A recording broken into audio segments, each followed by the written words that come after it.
Okay, in this video I'm going to go over some problems that you guys had questions about from lesson 71. The first one is number 8, and it says for us to factor each of the following trinomials, begin by factoring out the greatest common factor. So first we have to find the greatest common factor of each of our terms. So 2x squared, 10x, and 12. So what number will go into 2, 10, and 12? We know x can't go into all three of those because there's no x on the 12 here.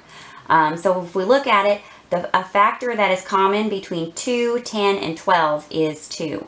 So if we divide 2 out of there, then we can rewrite it without the 2. So 2x squared divided by 2 would just be x squared. 10x divided by 2, 10 divided by 2 would be 5, so 5x. And then 12 divided by 2 would be 6. So if we went back and multiplied these, we'd end up with that. So 2 times x squared would be 2x, 2 times 5x would be 10x, 2 times 6 would be 12. All right, so we've just factored that out.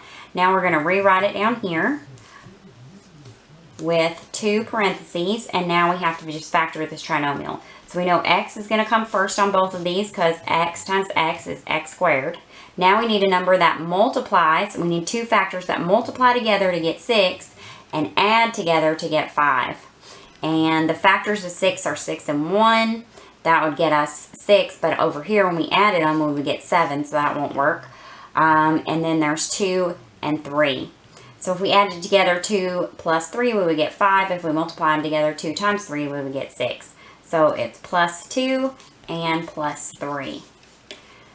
And if we multiplied all this back out, we rainbowed it all, we would end up with that.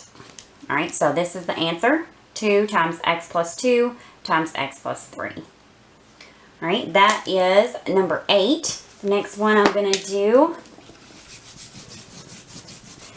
is number 16.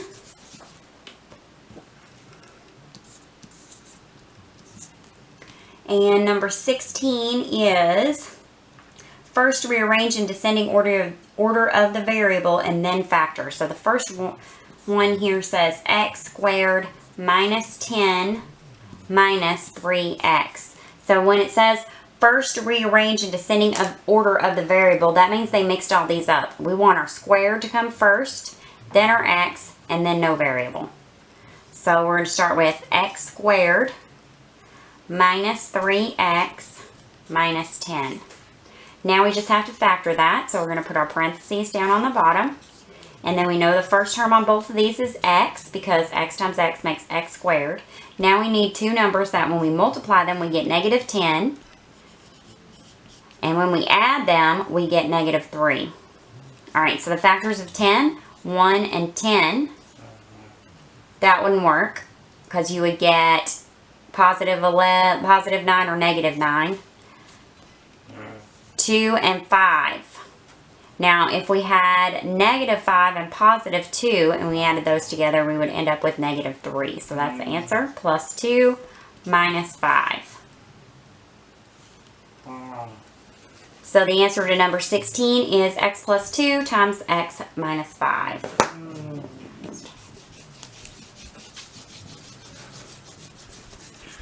Okay, the next one I'm going to do is number 22. And number 22 says simplify mx to the negative 1 plus n z to the negative 3 divided by y. Alright, so first we have to get rid of these negative exponents. And to do that, I'm going to have to break this up into 2 problems into 2 terms instead of 1 term there. So what I'm going to do is I'm going to put a y under here and a y under here and kind of separate this out into 2 pieces. Alright, now I can take this x to the negative 1 and move it down to the bottom of the fraction. And it gets rid of that negative 1. I can do the same thing with this z to the negative 3. I can move it down and make it be z to the 3rd. Alright, there's our new problem. Now we have to get like terms. So to get like terms, we're going to have to change both of these problems into like terms here. And on the bottom, we want our denominators to be the same. So the terms, or the variables that we have in this denominator are y and x. And over here we have y and z to the third. So we're going to need x, y, and z to the third. And on this one, we're going to need x, y, and z to the third. Then we're going to be able to add these together. All right, so on this side, we already had a y and an x. We multiplied times z to the third on the bottom, so we're going to have to multiply times z to the third on the top. So we'll end up with m z to the third. On this one, we already had the y and the z to the third, so we had to multiply times x on the bottom and the top. So we'll end up with n x. All right. So far, so good. Now we got to add these together. So we're just going to end up with, now see, our bottoms are the same, our denominators are the same, so we can add them. So our answer is going to have x, y, z to the third on the bottom. And then we're going to have m z to the third plus n, not m, this one, n x. So we just put that one there and that one there. And that's the answer to that one. That one was a little tricky. Okay, this is problem number 24 on lesson 71. We've got 5 times the square root of 27 minus 14 times the square root of 12 plus 3 times the square root of 200 minus 4 times the square root of 300 plus 6 times the square root of 72. So what we got to do is break down all of these square roots. So 27, that would be the square root of 9 times the square root of 3. 9 times 3 is 27.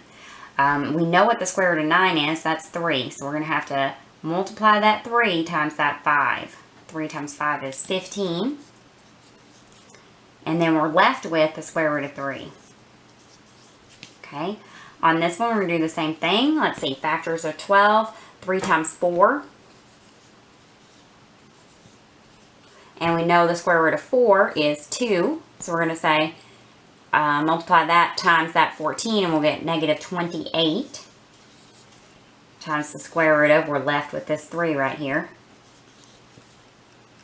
On the 200, we're going to say 2, square root of 2 times the square root of 100. And the square root of 100 is 10.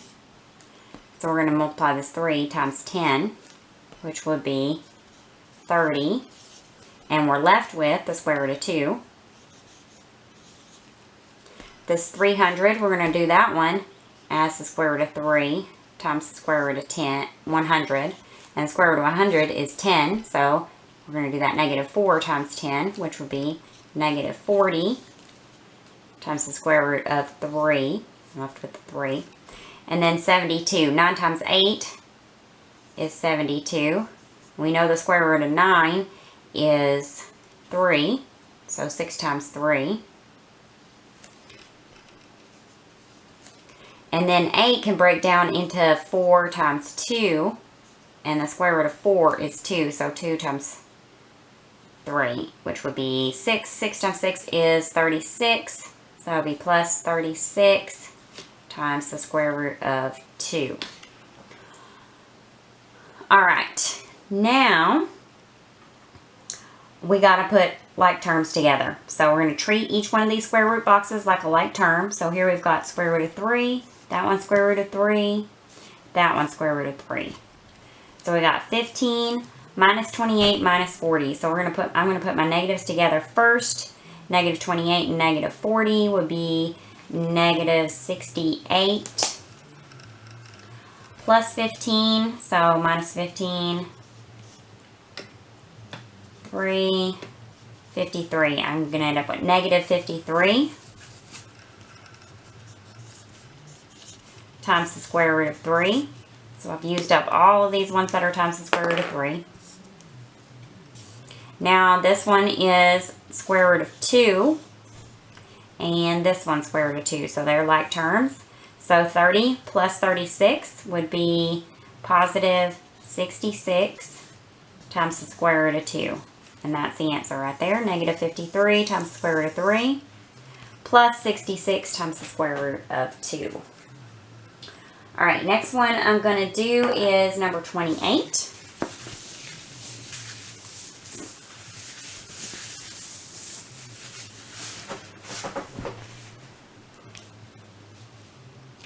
And number 28 is, first it says, if x plus 24 equals 21.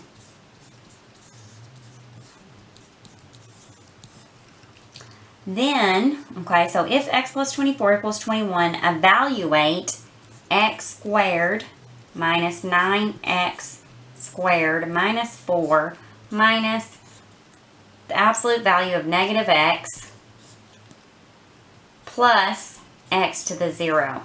Alright, so first thing we have to do is figure out the value of x by solving this problem. That one's pretty easy. X plus 24 equals 21. We're going to say minus 24 on both sides.